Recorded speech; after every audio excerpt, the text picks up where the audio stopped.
Yeah, hey everyone, welcome to the Fundamental Escape podcast. I'm your host, Mark Fitzgerald, and I'm here today with a very special guest, an author and a speaker, and I guess a thinker, philosopher maybe, I don't know how you describe yourself. Michael Hardin, welcome to the show.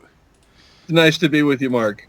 Awesome, cool. Yeah, thanks for taking the time. It's fantastic. So, as I mentioned to you just before we started recording, I talked with Kevin Miller on episode 1. We sort of came out the gate pretty strong with the whole Hellbound documentary. There was admittedly, I've seen sort of bits and pieces of what you've had to say on different things. Not a heck of a lot, to be honest. I'm quite keen to dive into detail on some of these things. You came across to me in the sort of a Hellbound documentary as, someone who's a bit of an alternative thinker, I guess you could say. Okay. Yeah. Well, I mean, you're saying No, things... no, I agree. It's just, I love the descriptions. I love them. Yeah. Hopefully it comes across as a compliment.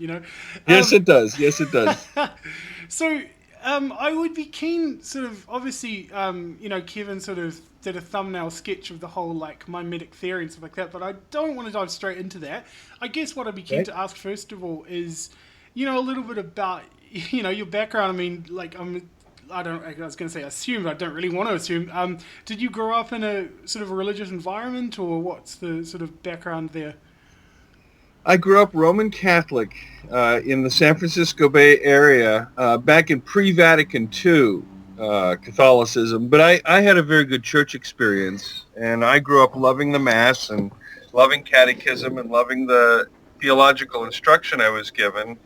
When I was 13, we ended up moving, and I participated in a kind of a post-Vatican II church, and that was very different for this smells and bells Catholic boy. And then this is San Francisco in the 70s, the early 70s, and so I did the San Francisco hippie thing. But at 18, ended up getting all born again into a fundamentalist Baptist church, and so downhill was from there.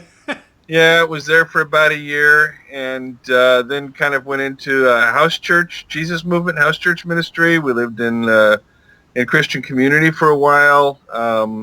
Went off to seminary in Chicago, became a chaplain, a hospital chaplain, and a pastor for 7 years. Crashed and burned in the ministry, and that was 22 years ago.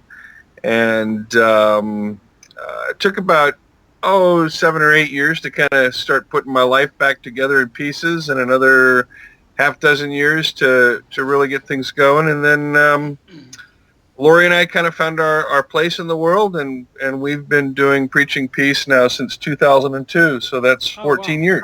Wow. Yeah. Now, you kind of skipped over the whole crash and burn thing pretty quickly.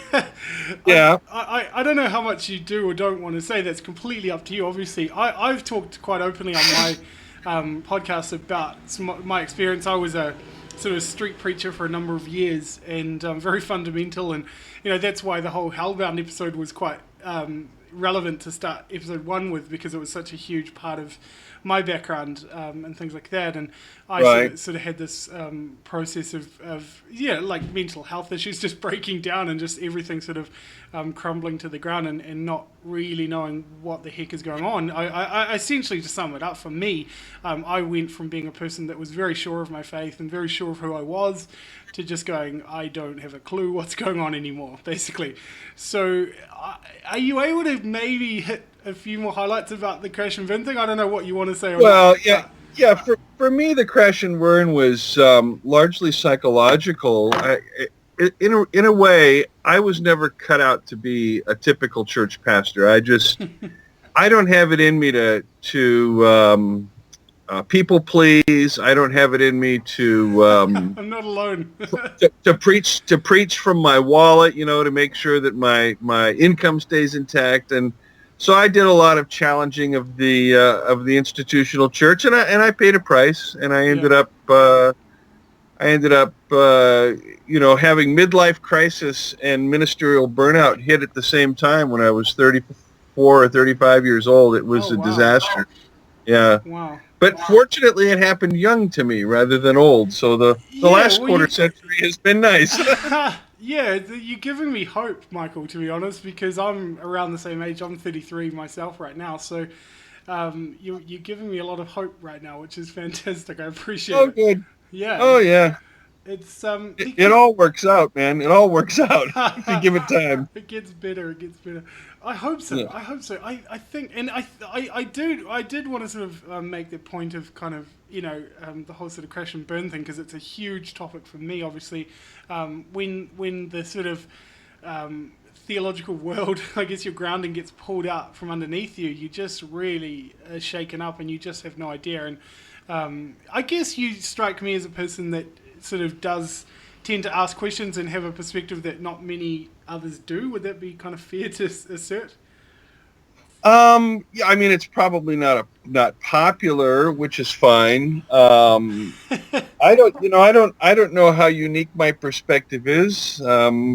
If you've seen my book, The Jesus-Driven Life, I mean, there have been some theologians that have compared it to Bonhoeffer's Cost of Discipleship, and there have been a couple of theologians compared it to Luther's 1517 Theses. So, I'm just a regular dude. I have a wife and a family, and I like to teach and write, and I don't particularly see anything fantastic about what I do, but if people do, fine. You're really selling yourself. It's fantastic. Well, yeah, I mean, look, man, we're all, I don't know how to say this, Mark. I was in a conversation today earlier with someone, they were a bit despondent, and I basically had to say, look, for me, when I wake up in the morning, I just say, this is a great day. I've got a pulse. Yeah. I'm happy to be alive. And that's really my day. I just happen to do theology as a vocation, and but my life is not my theology. To be honest, I'm actually quite glad you're kind of stripping away all the hype and the circumstance, the sort of you sort of you're coming across as a very normal person, which is great, because that's what we need. I think I've tended to be the kind of person that I latch on to ideas very quickly. I come across like new perspectives and new ideas, and I kind of go, oh wow, this is amazing, and I just sort of run with it, and I run to the full extent, and then I kind of burn out, and then just kind of start again. And I don't know, that's kind of been my my process has tended to be learning a lot of things the hard way, and a lot of those lessons, they're very painful, but they do kind of tend to stick, I suppose. So Yeah. when you sort of talk about the burnout and sort of post those experiences, what were some of the key, were there sort of any key moments or experiences or lessons, I guess you could sum up maybe, that sort of helped you to kind of regain some ground? Well, I mean, you're asking me now about my personal life. I would say, first of all, my wife has been hugely important, because after the crash and burn, I had a rather flamboyant affair in her face kind of thing, and she ended up after I was, lost my ministry, lost my family, lost my marriage, just lost everything, just kind of crapped it all away.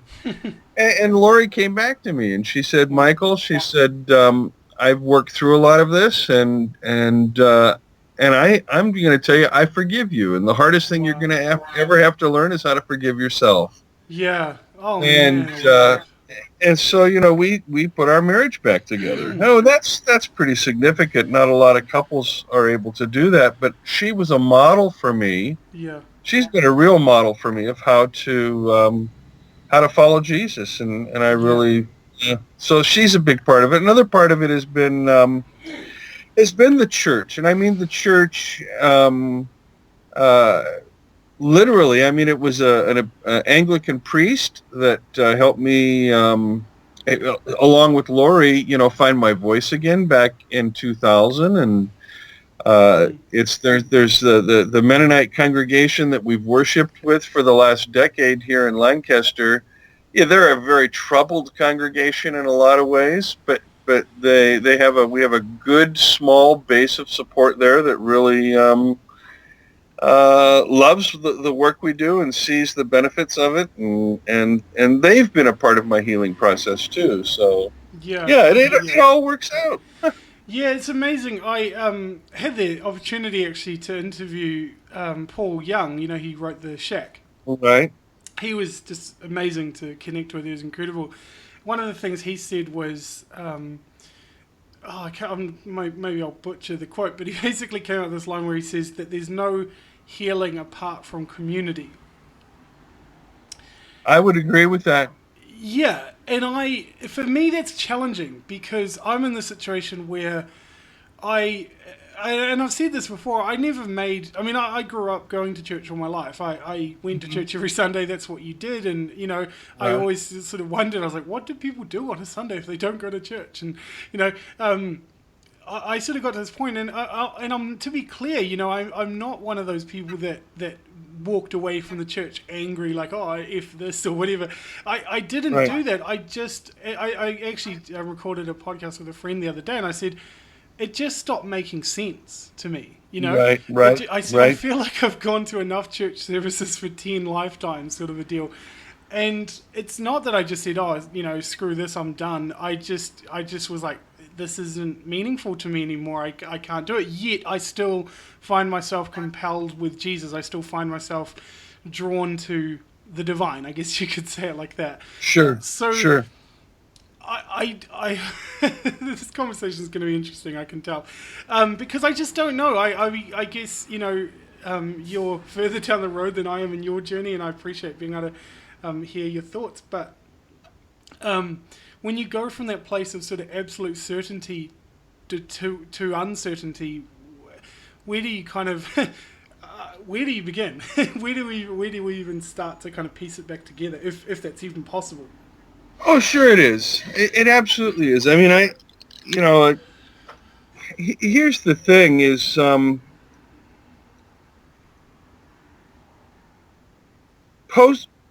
this is very difficult because in a sense I have to try and condense 40 years of theological thinking, right? So what I'm going to do is I'm going to put it in I'm going to put it in a 30-second nutshell about what I think is the most significant part of the change. Okay.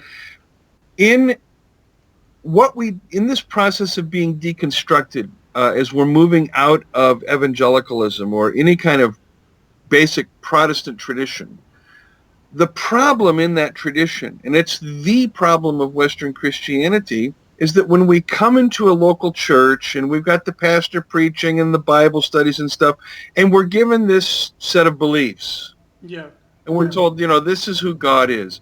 Well, we trust that. We believe in that. Okay? And then when life goes to shit, pardon my French. That's right. When life, you know, falls apart and we start praying into that theology we're given and nothing happens. Yeah.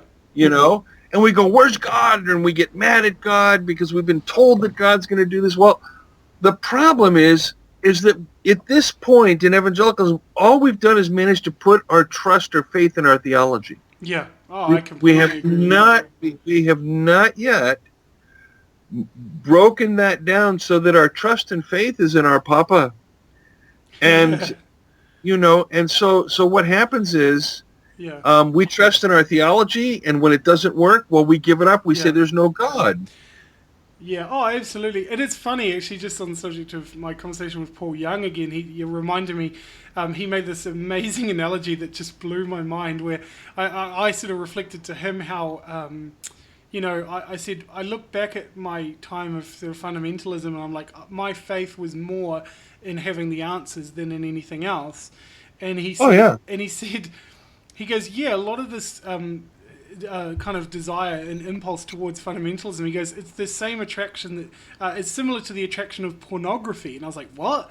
I was like, what? Whoa. And he goes, it's the illusion of a relationship without the risk of a relationship. Oh, I can buy that. That's my very goodness. Cool. Yeah. I was like, wow. Yeah, right. Was one of those kind of things that I just was like, oh my goodness, that's so true. So incredibly true. And I think it's incredible. So, oh man, where to? Where do we take this conversation? I feel like I could ask you so many different things. I suppose I guess, I mean, it's silly. I'm not going to sort of sit here and say, give us the answers, because there aren't any, right? When things turn to shit and there's pain, it's kind of real. And I don't want, for those listening, I don't want a conversation to be all about, here's the easy steps, 1, 2, 3 kind of thing. It's like, I want it to be about solidarity, right? This kind of, hey, we're all in this together, and let's all just not have a clue together kind of thing, if that makes any sense. I'm not so postmodernist, Mark. I think there is truth. I think truth is accessible. I think that it's real. I also am not stupid enough to say I have it. Yeah. yeah. But as a scientific thinking person, I have to believe that the quest for knowledge, and that includes theological knowledge, is possible. Yeah. Otherwise, I wouldn't do theology. Yeah, look, it's interesting. It's interesting that I kind of sparked the word postmodernism there, because I have kind of dived down that road a little bit, and it's funny. I actually had the chance to connect with Brian McLaren. He was here in New Zealand last year. It was amazing, and his work has been really valuable to me in some really dark times. And I sort of said to him how, and I guess I'll be interested in your kind of feedback on some of this stuff as well, where sometimes, someone will write a book, say Rob Bell will write his Love Wins or whatever, it becomes so popular, and it's kind of like, there's almost like this pride that comes with being progressive, if that makes sense. Like we're the cool ones, and I actually we made it. Our guy has a bestseller. yeah, exactly. We're on the right side of history, whatever. Yeah. And I totally get that impulse, and I've been down that sort of path, and you kind of burn out from that as well, and you kind of go, yes. What the heck? What So I guess at this point I would be keen. Obviously, you've got your ministry preaching peace and things like that, and maybe you could start off like I know it was Rene Girard. He passed away last year, wasn't it? November. Mm-hmm. Yeah. So do you want to talk a little bit, like maybe just an introduction to all this kind of stuff and the whole mimetic theory, and let's maybe start opening that up a little bit for people? Sure, but let me start this one. Let me ask some questions. Oh, go for it. All right. So my questions would be, have you ever struggled with the way God is depicted in the Bible? Oh, absolutely. Myself, absolutely. Yeah, I mean, coming from a heaven-hell kind of preacher, absolutely. So there are issues with the way God is portrayed in the scriptures. Mm. So how do you resolve that? Well, there's any number of ways throughout the history of Christianity that issue has attempted to be resolved. Already in the 2nd century, Marcion does it by throwing out the Old Testament. Well, we know that doesn't work. So what are we going to do? How are we going to engage the Bible in such a way that we're able to find a meaningful doctrine of God that does truly represent God as revealed in the figure of Jesus Christ, as we experience God through the Spirit, which is the presence of Christ in our life, but has nothing to do with all this awful violence and genocide, murder, hellfire, damnation, exclusion, exile. In other words, if the Bible is not a flat book dropped from heaven, like the Muslim would claim for the Quran, or Orthodox Jews for the Torah, if Scripture is something else, what is it? And what mimetic theory does is mimetic theory seeks to answer that question secondarily, in a sense, but it does seek to answer that question. And what it does is it compares the Bible's way of talking about humans with the way humans talk about humans, and that discourse is found in mythology. Yeah. And from that point on, here we are with a great big aha moment when we realize that the Bible does something that ancient literature never does. It gives the innocent victim a voice. And we see this right away in the Cain and Abel narrative. If the Cain and Abel narrative was like any other ancient mythology, Cain would kill his brother, and you would have, and the community celebrated that Abel was finally dead, or this kind of thing, you know. But you don't have that. Yeah. What you have instead is the cry of this innocent victim, who is still retributive, by the way. I mean, you know, your brother's blood cries out from the ground for vengeance. You know, Abel wants, as it were, judgment from beyond the grave for what his brother's done to him. So these are two types of victims. The victim of myth, who's always guilty from the perspective of the community, because that's why they got rid of the victim in the first place. That's your mythology. The Bible uncovers that, says no, victims are innocent. But there's a third piece of this, and that's that this is all very complex, and I'm really hyper simplifying a lot of stuff, and there's a ton of scientific data I could bring in on this, but I'm not going to, because that would just be long and laborious. And I may well be in New Zealand this summer, so perhaps we can do a seminar, nice. you know, in Auckland, you know, on mimetic theory. But the point is that you have the founding of all religion and culture in human violence, and violence done to innocent victims. That's the bottom line here. That's what we're really looking at and dealing with in mimetic theory. And God comes into that mechanism, that very mythological mechanism where the community surrounds an innocent victim, offers up false charges against that victim, lynches and kills that victim, all in the name of God. Well, of course, I'm not talking about myth. I'm talking about the passion narrative. Yeah. You know, so we're dealing with something where the Gospels themselves are functioning as the way we humans learn to read our ancient mythological texts. And that's what mimetic theory helps us to understand, is that the way we've been going about this human thing has been all wrong. And we can't continue this way anymore. We need a way out. We need to be delivered, redeemed. And that's what Jesus comes to do. Not simply in his death to fundamentally show us the problem with human religion and culture, but also in his life and in his death by modeling the character of God as the forgiving victim. Yeah. Not the retributive victim, but the forgiving victim. We then become those who are the purveyors of forgiveness to the world when the world wounds us. Yeah. Does that make any sense? Yeah, absolutely. And I guess I'm just sort of wondering in my head when you say this, I'm just like, this does make sense. But I'm just sort of wondering, where did we kind of go left field on this? Like, how did we end up with such a horrible, horrible, dark view of God? Oh, well, I'm a fairly convinced, I accept evolutionary theory, so I hope that doesn't bother your listeners too much, but you're talking about the transition from ape to human. That's really what you're talking about.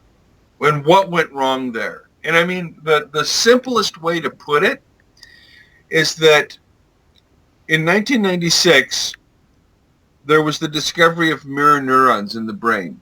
And mirror neurons, without going into all the technical details, or mirror neural networks, effectively make our brains, we humans are just giant Xerox or copy machines. That's what we do. We copy each other. That's how we live. We're just constantly, unconsciously copying the desires of everyone around us.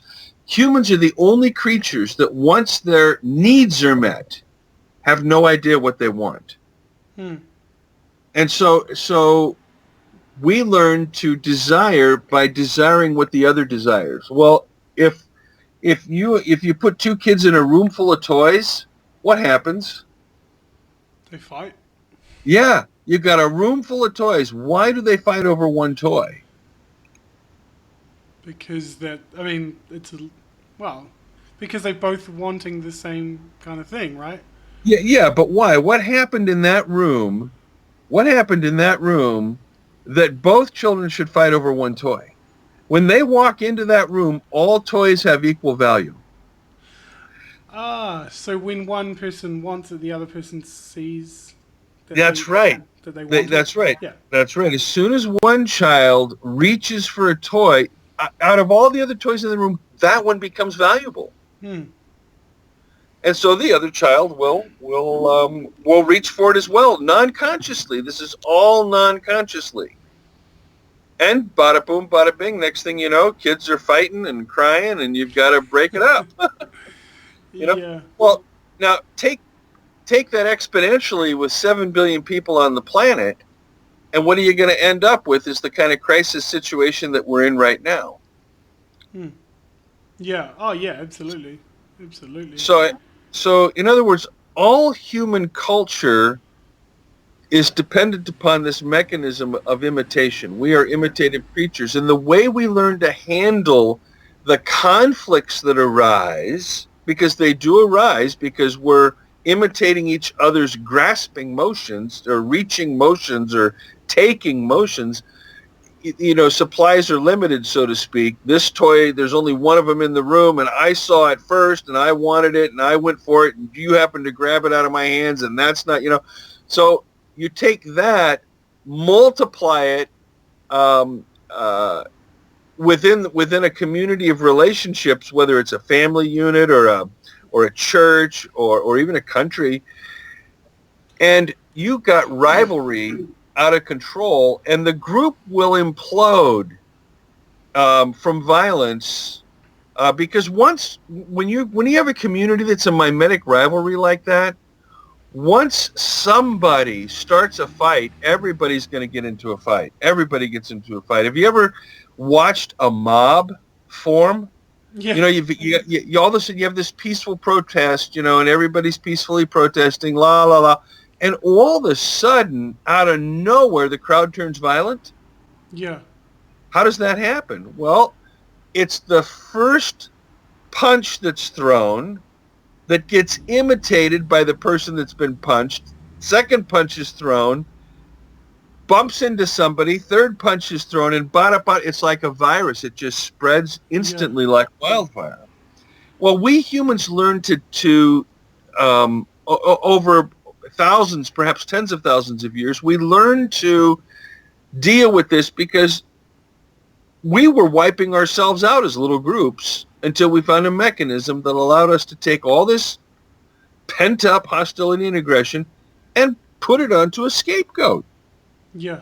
And when we have used scapegoats ever since to ground our culture and our religion. That's just what we do. Yeah. Yeah. That's a very thumbnail sketch. Yeah, I appreciate you condensing it. I'll put links to your books in the description and everything. But so I'm just sort of thinking out loud. I guess as I say, the sort of fundamental position I came from, where it was this world where, we're in and these other people are out, and we're going to heaven, they're going to hell. Like, this kind of thing is what I'd be kind of keen to dive into a little bit, because that's my background. So how it seems like it's very hard for us to imagine a world without retributive punishment, sort of a deal. Like, it seems like it's hard for us to imagine that. It is. Humans have an impossible time imagining that. They have an absolutely impossible time imagining. They cannot imagine a God that forgives because it is the character of God to be forgiving. They have a very hard time with that. Yeah. And as I've sort of heard it said, that we tend to want sort of, mercy for ourselves sometimes and justice for everyone else. That's exactly right. And that's the major problem that faces the world today. The E.E. Cummings, the poet, has a great little poem, and it's 3 lines, and it says, "I reconsidered, you changed your mind, he went back on his word." Yeah. Do you see that? In other words, we all did the same thing. Yeah. But I reconsidered. That's right. You changed your mind. He went back on his word. And this is how we do as humans. We learn to self-justify because we are essentially self-deceived creatures. Oh, absolutely, absolutely. So, It's interesting because I've been interacting. I've actually got a series on YouTube that I've been doing for a little while with a guy who's an atheist, and I've been sort of diving into that world and it's interesting. I know Peter Rollins, who I'm actually hoping to speak to this month, he sort of talks about the whole concept of atheism, sort of focusing and deconstructing religion, but it ends up kind of mimicking it.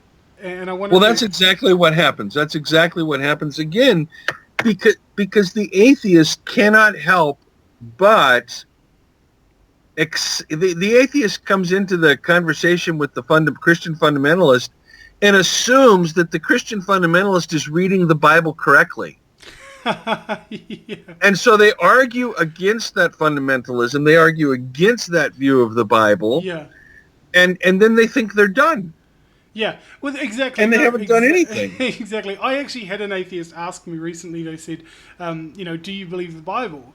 And it was just this yes or no kind of proposition. I was like, well, can we have some more nuance to this? Like, am I allowed to ask what the Bible even is? And Yeah. So it doesn't. That's right. Doesn't seem to be much kind of nuance. I think it was. I can't remember. I think it might have been Jay Baker who said, there's only two kind of people that take the Bible literally. It's kind of fundamentalists and atheists. That's right. No, that's spot on. That is spot on. Yeah. So, it's interesting to me, and it seems like you sort of talked about the whole thing of scapegoating, and it's funny because I'm seeing there's the atheist community. I actually spoke with Doug Paget recently about this. We had a call with a guy actually who's an atheist. We did a 3-way sort of conversation, and there's this thing happening within the atheist community at the moment called street epistemology. I'm not sure if you've heard of that, but it's basically, it's almost like atheist evangelism. It's quite profound to see it happen.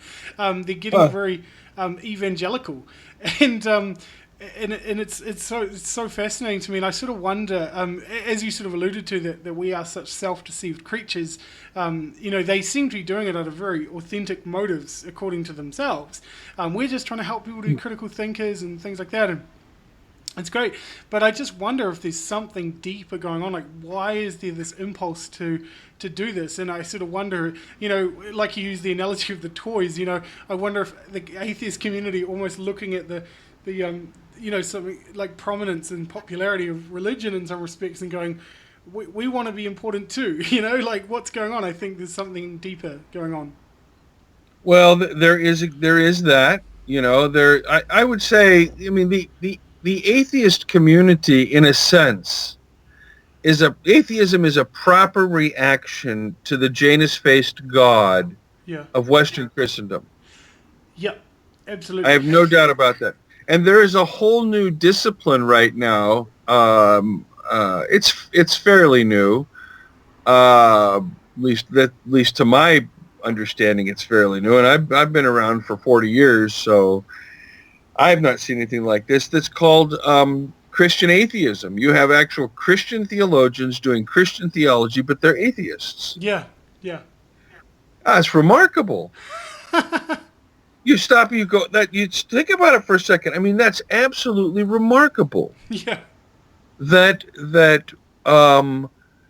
you could still be interested in the something that the Christian faith brings to the table without having to believe in a God. Yeah. I mean, you've got that guy, Alan de Botton, I think. He wrote a book about sort of the value of religion as an atheist. Mm-hmm. And there are, there's some interesting things going on. I actually wrote a blog post this morning about, because I was in a conversation yesterday with an atheist. This guy's written a book called, it's quite a ballsy title. He's called his book "Everybody is Wrong About God," and I asked him if it was hyperbole, and he said no, he's actually serious. Everybody is apparently wrong about God, and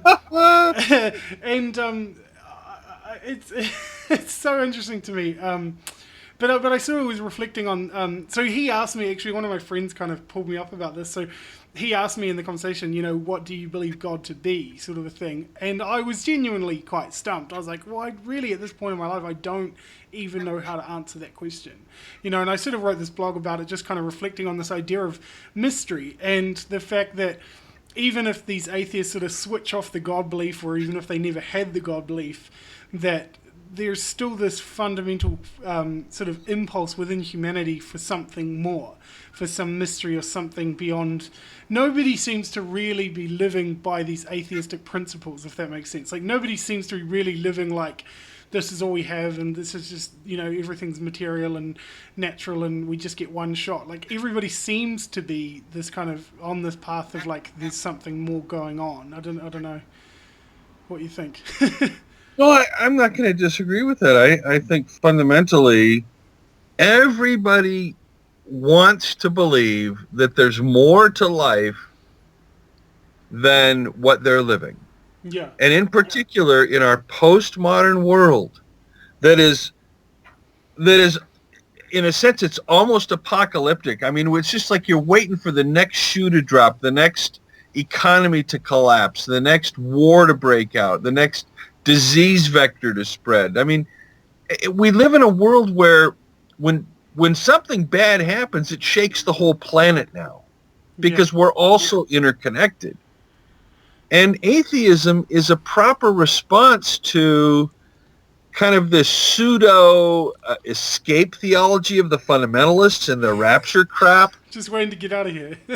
Yeah. This whole giving up. I mean, there's a strange thing in America, here in the United States. On the one hand, you got the fundamentalists, they can't wait to get out of the world. And on the other hand, you got them so in bed with politics because they want to control the world. And I can't quite figure out that dichotomy with. Oh, that's hilarious. I've never thought about that. I suppose I want to sort of transition a little bit, maybe get a bit controversial perhaps, but obviously, I first came across your sort of segments in the Hellbound documentary, and a huge kind of focus on that documentary was obviously the subject of universalism. Mm-hmm. And I know that was a huge thing, obviously, back in 2011. Rob Bell, comes out with Love Wins, and everyone kind of goes completely batshit crazy. Right. Right. And I sort of wonder, I mean, I don't sort of know where you land on the whole thing, really, in many ways, but I do wonder, with this kind of peaceful approach and articulation of God and things like that, where does kind of retribution sort of sit there? I mean, are we saying that, all is well in the end? I mean, is that kind of your view, or what do we do with that? I suspect that was both Jesus and Paul's view. Okay. I don't think the Bible consistently gives you that view, because the Bible's not a consistent book. It's a collection of literature written over 1,000 years that has had tons and tons of hands in the text, Yeah.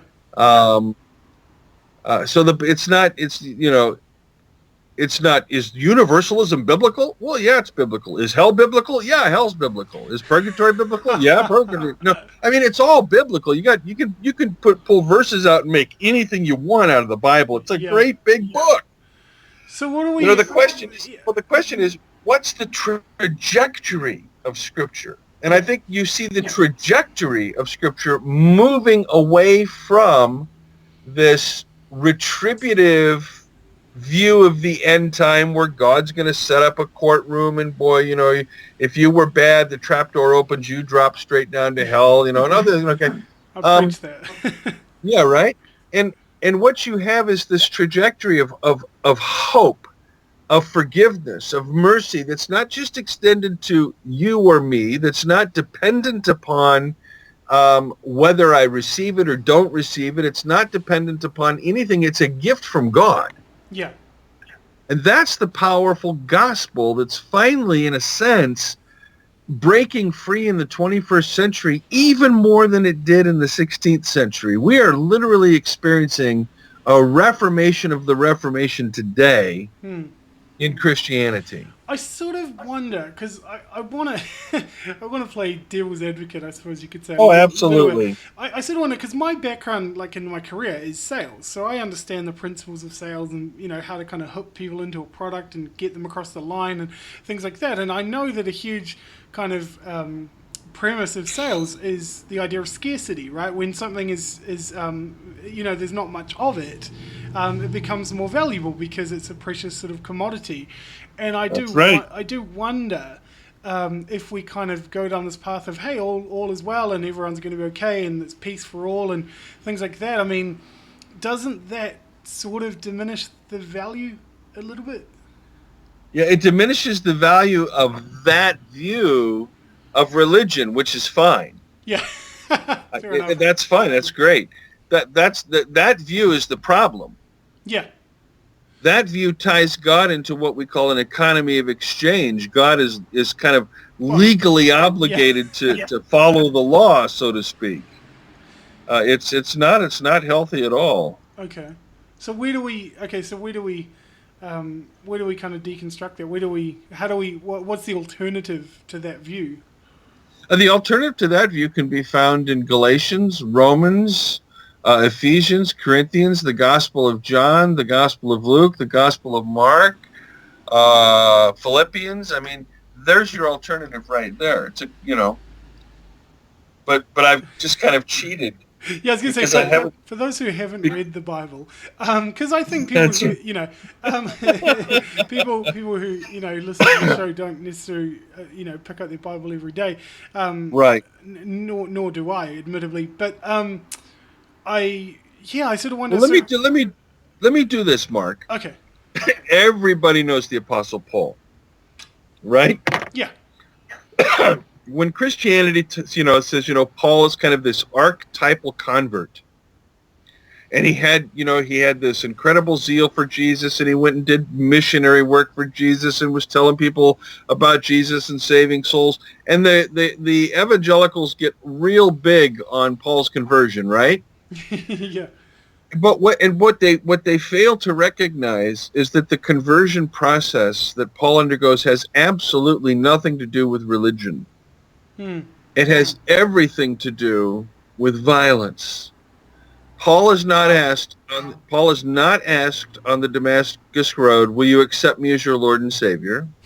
He's not told on the Damascus Road, "You're a sinner and you're dangling like a spider over the fires of hell, and God in His fury." Yeah. He's none of that happens. What happens is the voice says, "Saul, Saul, why do you persecute me?" Yeah. Paul did not go from becoming a Jew to becoming a Christian. Paul went from becoming a zealous persecutor to becoming a pacifist. That's Christian conversion. Wow. That's Christian conversion. Oh, that's the soundbite I was looking for. That's fantastic. Oh, that's amazing. That is such an amazing reflection. That's so true. That's so true. That's so. Oh wow! I'm just having a kind of aha moment. That's. Oh my goodness! Like. That's it's I mean it's sort of saying, it reminds me that we shape our gods and then our gods shape us, sort of a thing. And that's right. That's exactly right. I sort of wonder, like, I don't know. I guess I can literally only speak from my own perspective and my own life experience, and I know. I think you kind of alluded to it at the beginning of the conversation, that sometimes forgiving yourself is sometimes the hardest thing to do, and letting yourself move forward from mistakes and failures. And I wonder if you could speak to that a little bit, because I wonder, because I've sort of had this kind of theory for a long time where we only treat people, we're never going to really treat someone better than we treat ourselves, right? Like you can only, I sort of think about, this kind of a emotional bank account sort of thing. You can't draw on something that's not there.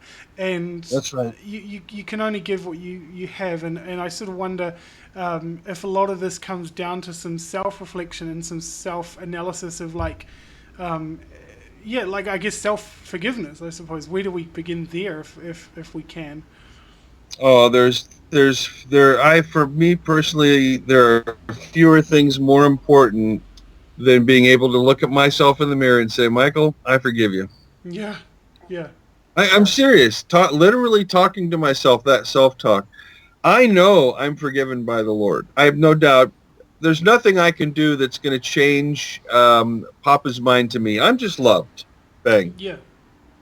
Um, really, there's almost nothing I could do, as far as I know, that would cause my wife not to forgive me. Yeah. Eventually. I mean, she might be angry or upset, but eventually, it's her character. It's just her character to be this Christ-like, you know? Yeah. But when I look in the mirror and I know that I've done something to hurt, someone, or just even to hurt myself, or even, for example, like when I have a discipline of getting up in the morning at 6 o'clock and writing. And there are mornings where I'll get up at 6 o'clock and I'll get on Facebook for 3 hours like an idiot. and then, by the time I go in to shower and shave and I'm looking in the mirror and I have to say, it's okay, Michael, that you didn't get on your writing. It's okay. Yeah, yeah. It's fine. I forgive you. You had a good time with people on Facebook. Don't bang yourself over the head for this. It's almost as though we have this, we sort of have this blueprint. We have this idea of what we should be, right? We kind of think, I should be this kind of person. I should be more loving. I should be more forgiving or gracious or whatever it is, or better with money or even practical things, right? We have this idea and then we seem to sort of fall short of that. And then we do this. I mean, I've heard it kind of called the shame spiral, where we kind of beat ourselves up and we go, I did it again. I failed again. Whatever it is. Yep. And I guess this comes, theologically, this sort of brings it back because, I've spoken on the podcast before with this idea of, we're just kind of a worm on the bottom of God's shoe, and we're just lucky that Jesus came to save us. And, it seems like we sort of almost value guilt and shame. Right. So how do we, how do you even, because it's so embedded in our psyche, and it's so deep and it's so prevalent. I just wonder how we can sort of disembed those. Well, I constantly remind myself that's not Papa's voice in my head. That's not the voice of my father. Yeah. That is the satanic voice, small s, not the devil. Yeah. But it's the satanic voice. It's the voice of the accuser. Yeah. And whenever that voice comes up, I know that's not Papa's voice because Papa is not Satan. Yeah. Oh, so absolutely. That's how I work with it. Yeah, and it's interesting. I mean, I've talked about this a couple of times, but, on the whole sort of analogy of God being a father. I mean, I grew up in a world without my dad. I just grew up with my mum and my brothers, and it's sort of hard.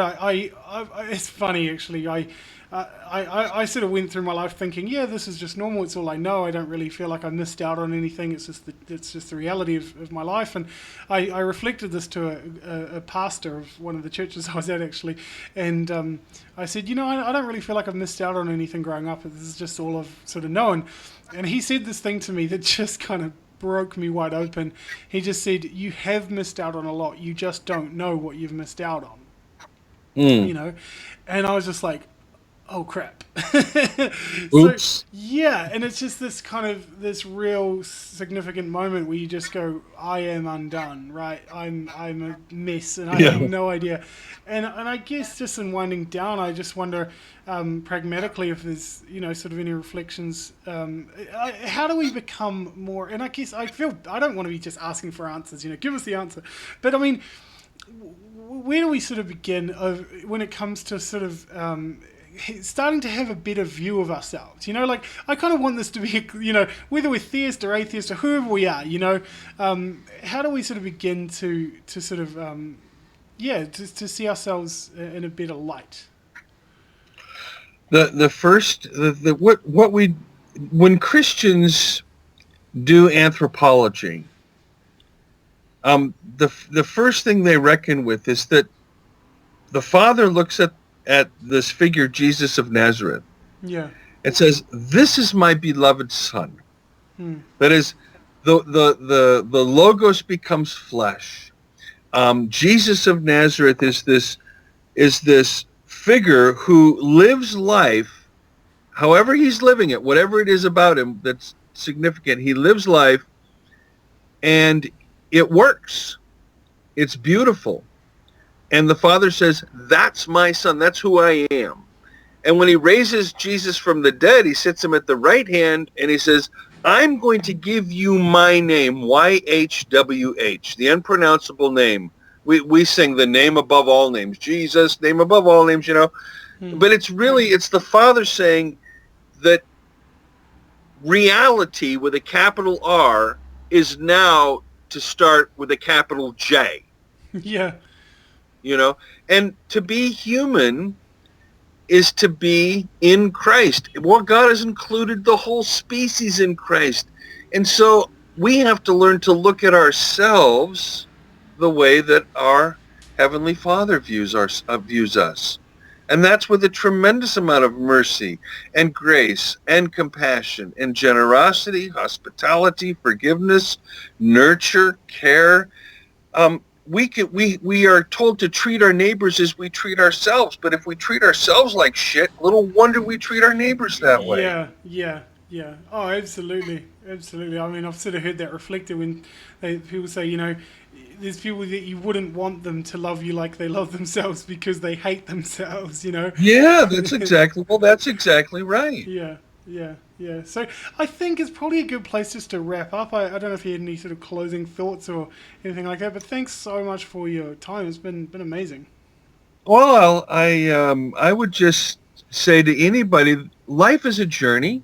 It's a beautiful, wonderful, mysterious, fun, challenging journey. Don't give up. There's always something around the next bend. Life is rich and full-orbed, and it has nothing to do with circumstances.